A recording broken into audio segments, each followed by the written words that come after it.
Keling bugun sizlar bilan RVP, RVPO haqida gaplashaylik kattaroq videoda.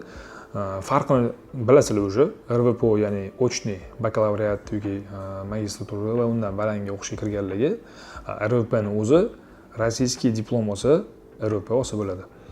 Odamlar zaochniy yoki ochniy yoki вечерний kollejga kirib qo'yapti, 3 yilda bitirib RVP olyapti.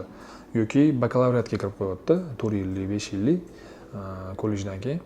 Unda ham RVP olsa bo'ladi. Rossiyskiy diplom bilan yoki magistrda ham olsa bo'ladi. Ya'ni bakalavr magistrga ochniy kirsa, sразу RVP oladi, keyin vitga chiqadi.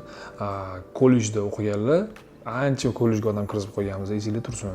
Esalomon bitirib olib, esalomon diplom olsanglar, xudo xolisa, sizlar RVPga topshirsanglar bo'ladi. Hozir ko'ryapsizlar, qiyin astamalik qilish, oldindagi ko'pchilik zaochniy kirgan ko'ryapsizlar, RVP yoki shunga o'xshagan dokumentlar hozir qiyin bo'lyapti. Bunaqa narsalar olish oldindagi oson bo'lmayapti.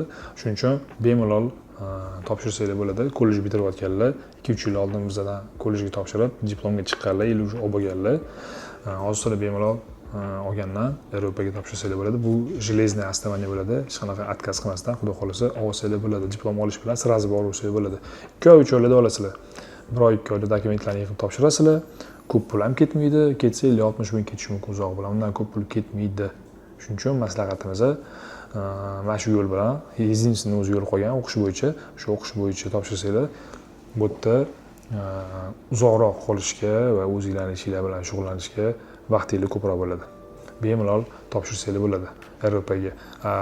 RVP olmoqchi bo'lsanglar, уже bakalavriat va magistrga ochniy kirish kerak. Tezroq olish uchun. Liba bitirgandan keyin. Farqi shunda. Kollej, bakalavriat и magistr, либо aspirantura и дальше tepaga. Shunaqa.